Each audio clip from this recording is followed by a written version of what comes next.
बुलेटिनच्या सुरुवातीला पाहूयात राज्यभरातल्या पावसासंदर्भातल्या बातम्या। यवतमाळ जिल्ह्यामध्ये काल सकाळपासूनच संततधार पावसानं थैमान घातलं होतं आणि अशामध्येच उमरखेड तालुक्यामधील सातारी या गावामध्ये 130 तर सावळेश्वर गावामध्ये 20 आणि शिवाजीनगर येथील 80 घरात पाणी शिरल्यामुळे नागरिकांचं मोठ्या प्रमाणात नुकसान झाल्याचं समोर आलंय। यवतमाळ जिल्ह्यामधील 300 घरामध्ये पाणी शिरल्याची आकडेवारी समोर आलेली आहे।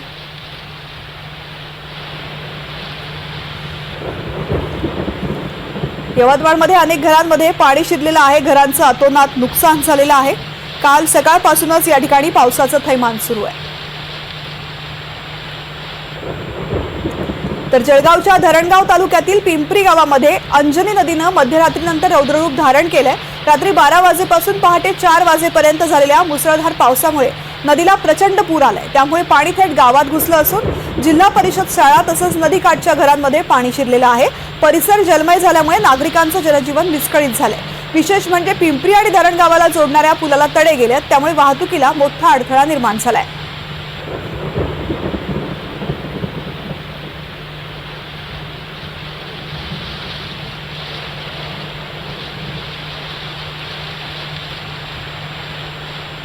यवतमाळच्या आर्णी तालुक्यातील अनेक गावात पैनगंगा नदीचं पाणी हे शिरलेलं आहे। शेतामध्ये आणि शेताची पिकं वाहून गेलेली आहेत।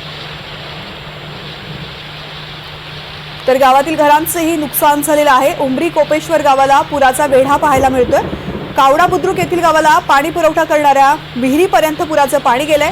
पैनगंगा नदी काठावरील गावातील पूर परिस्थिती उद्भवलेली आहे। नागपूर तुळजापूर राष्ट्रीय महामार्गावरील उमरखेड जवळील नवीन पूल सुरू झाल्यामुळे वाहतूक मात्र सुरळीतपणे सुरू आहे।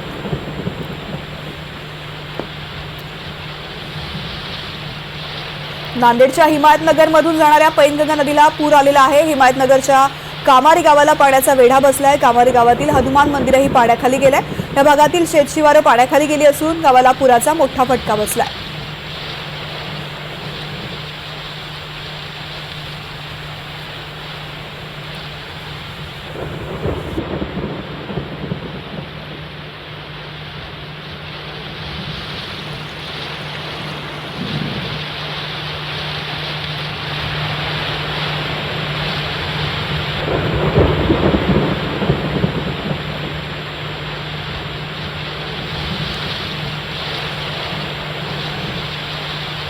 नांदेडच्या हिमायतनगरमधून जाणाऱ्या पैनगंगा नदीला पूर आलाय। हिमायतनगरच्या कामारी गावाला पाण्याचा वेढा बसलेला आहे। कामारी गावातील हनुमान मंदिरही पाण्याखाली गेले।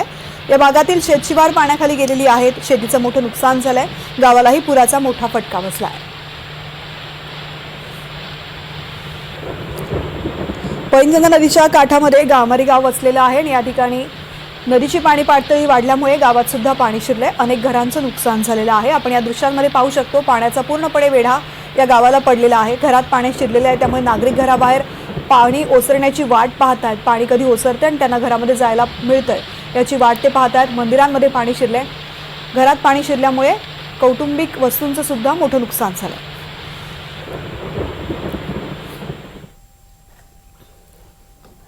पैनगंगा नदीच्या पुरामुळे नांदेड जिल्ह्यातील किनवट शहराला पाण्याचा विळखा बसलाय। पैनगंगा नदीचं पात्र किनवट शहराला लागूनच आहे।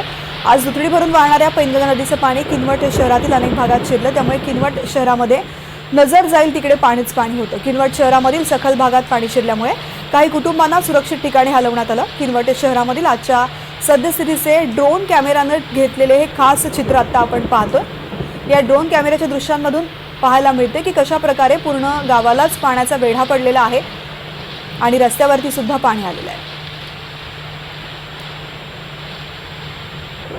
तर अकोला तालुक्यामधील काटी गावामध्ये शनिवारी मुसळधार पाऊस झालाय। पावसामुळे पूर्णा नदीला मोठा पूर आला।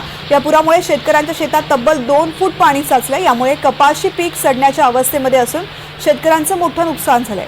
अनेक शेतजमिनी पाण्याखाली गेल्या असून रब्बी हंगामावरती याचा मोठा परिणाम होण्याची शक्यता आहे। प्रशासनाने पंचनामे करून शेतकऱ्यांना आर्थिक मदत द्यावी अशी मागणी शेतकऱ्यांकडून केली जाते।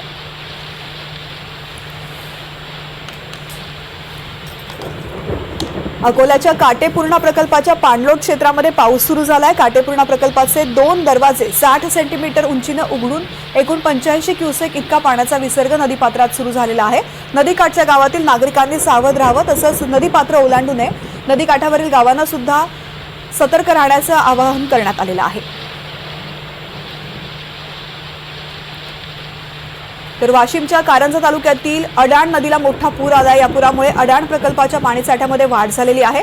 अडाण प्रकल्पाचा पाणीसाठा 73.39% पोहोचलाय। पाण्याची सतत आवक होत असल्यामुळे अडाण प्रकल्पाचे 5 दरवाजे उघडण्यात आलेत।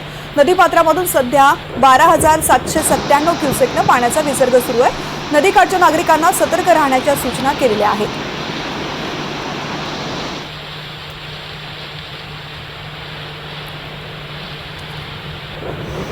लातूरच्या मांजरा धरणामध्ये पाण्याची आवक सुरू आहे। पावसामुळे मांजरा धरण 90% भरले। मांजरा धरणाचे 4 दरवाजे 0.25 मीटर उंचीनं उघडण्यात आलेले आहेत। मांजरा नदीकाठच्या गावांना सतर्कतेचा इशारा दिला गेला आहे। पाण्याची आवक वाढल्यास सर्व दरवाजे उघडण्यात येण्याची शक्यता व्यक्त केली जाते आहे। धुळ्यात रात्री झालेल्या मुसळधार पावसामुळे अक्षरशः शहराला झोडपून काढले। अधीक्षक कार्यालयामध्ये अर्धा फुटापेक्षा अधिक पाणी साचले। महानगरपालिकेच्या भोंगळ कारभाराचा फटका पोलीस अधीक्षक कार्यालय, धुळे शहर पोलीस ठाणे, जिल्हा वाहतूक शाखा आणि अनेक शाळांना बसलाय असं चित्र दिसून येत आहे। आणि याच परिस्थितीचा आढावा घेतलाय आमचे प्रतिनिधी नागिंद मोरे यांनी। गेल्या अनेक दिवसांपासून धुळे जिल्ह्याकडे पावसाने पाठ फिरवली होती। मात्र गेल्या 2 दिवसापूर्वी हवामान विभागाच्या वतीने येणाऱ्या काही तासांमध्ये उत्तर महाराष्ट्रासह धुळे जिल्ह्यामध्ये मुसळधार पाऊस होण्याची शक्यता वर्तवण्यात आली होती। आणि त्यानंतर आता आपण जर पाहिलं तर कालपासूनच धुळे शहरामध्ये दमदार अशी पावसाने हजेरी लावली होती। आणि यानंतरच अनेक धुळे शहरातील जे काही सखोल भाग होते यामध्ये पाणी साचण्यास सुरुवात झाली होती। सध्या आपण धुळे शहरातील पोलीस अधीक्षक कार्यालयात आहे आणि आपण पाहू शकतो की या ठिकाणी पोलीस अधीक्षक कार्यालयाच्या चहूबाजूने मोठ्या प्रमाणात पाणी साचल्याचं चित्र आपल्याला पाहायला मिळत आहे।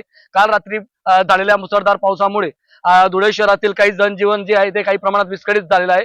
तसंच धुळे शहरातील अनेक जे काही नदी असेल, नाले असेल, या संपूर्ण परिसरामध्ये मोठ्या प्रमाणात पाणी साचायला सुरुवात झालेली होती।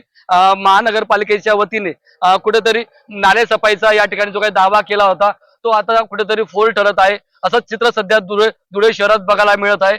आपण जर पाहिलं तर धुळे शहरातील अनेक महाविद्यालय असतील, शासकीय कार्यालय असतील, या इतर भागांमध्ये आता मोठ्या प्रमाणात पाणी साचल्याचे चित्र आपल्याला बघायला मिळत आहे। काल रात्री झालेल्या मुसळधार पावसामुळे आणि अनेक भागांमध्ये रात्री या ठिकाणी वीज पुरवठा खंडित झालेला आहे, तो अद्यापपर्यंत पूर्ववत झालेला नसल्याचं देखील चित्र बघायला मिळत आहे। त्यामुळे येणाऱ्या अजून काही तासांमध्ये अधिक मुसळधार पाऊस पडण्याची शक्यता देखील हवामान विभागाच्या वतीने वर्तवण्यात आली आहे। त्यामुळे नागरिकांनी विनाकारण घराबाहेर पडू नये असंच आवाहन जिल्हा प्रशासनाच्या वतीने करण्यात येत आहे। एनडीटीव्ही मराठीसाठी नागिंद मोरे, धुळे। तर पीक विम्याचे निकष बदलण्यासाठी केंद्राकडे पाठपुरावा करणार असल्याची माहिती कृषी मंत्री दत्तात्रय भरणे यांनी दिली आहे। एनडीटीव्ही मराठीशी बोलताना दत्तात्रय भरणे यांनी शेतकऱ्यांना हे आश्वासन दिले आहे। तसंच अतिवृष्टीमुळे झालेल्या नुकसानीचे तत्काळ पंचनामे करण्याच्या सूचनाही भरणे यांनी दिल्यात। त्यांच्याशी संवाद साधलाय आमचे प्रतिनिधी ओंकार कुलकर्णी यांनी।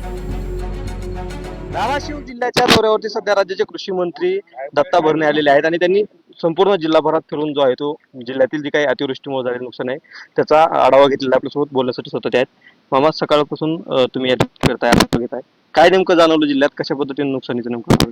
खरं तर आपल्या सगळ्यांना माहिती आहे गेली 2 दिवस धाराशिव जिल्ह्यामध्ये म्हणण्यापेक्षा महाराष्ट्रामध्ये सगळीकडे पाऊस पडतोय आणि तो विशेषतः धाराशिव जिल्ह्यामध्ये बीड, परभणी, लातूर म्हणजे या सगळ्याच म्हणजे महाराष्ट्रामध्ये ज्या ज्या ठिकाणी पाऊस अतिवृष्टी झालेली त्या ठिकाणी आम्ही सर्वांनी तिथं पंचनामे, जिथं नुकसान भरपाई झाली ते पंचनामे करण्याचे आदेश सगळीकडे सूचना दिलेले आहेत।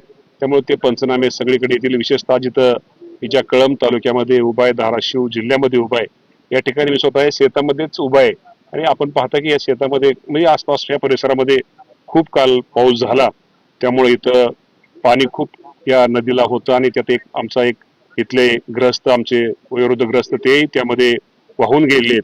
एनडीआरएफची तुकडी त्यासाठी त्यांना शोधण्यासाठी 2 दिवस तळ ठोकवण्याचा प्रयत्न करते। अजूनही ते ग्रस्त सापडलेले नाहीत, परंतु निश्चित प्रकारे एनडीआरएफची तुकडीच्या माध्यमातून ते ग्रस्त नक्की आपल्याला सापडतील अशी आपण आशा ठेवूया। आणि शेतकऱ्यांचं जे नुकसान झालेलं आहे त्यामुळे निश्चित प्रकारे आमच्या सगळ्या अधिकाऱ्यांना, जिल्हास्तरीय तालुकास्तरीय अधिकाऱ्यांना त्याप्रमाणे सूचना दिलेल्या आहेत, ताबडतोब तुम्ही पंचनामे करा आणि पंचनामे करून जे शेतकऱ्यांचं नुकसान झालेलं आहे त्याचं नुकसान भरपाई त्या शेतकऱ्याला लवकरात लवकर कशी मिळेल याची दक्षता घ्यावी अशा सूचना दिलेल्या आहेत। ओंकार कुलकर्णी, एनडीटीव्ही मराठी, धाराशिव। तर डहाणू तालुक्यामधील प्रसिद्ध महालक्ष्मी मंदिराच्या गडावरती मोठी दरड कोसळली आहे. पहाटेच्या सुमारास दरड कोसळल्याची घटना घडली आहे. गडावरील पायी जाणाऱ्या मार्गावरती गडाचा काही भाग कोसळल्यामुळे अचानक भीतीचं वातावरण निर्माण झालं. यामध्ये सुदैवानं कोणतीही जीवितहानी झाली नसली तरी गडावरील दुकानांचं मोठं नुकसान झालंय. दरड कोसळल्यामुळे सध्या गडावरती पायी जाण्याचा मार्ग पूर्णपणे बंद केला गेलाय.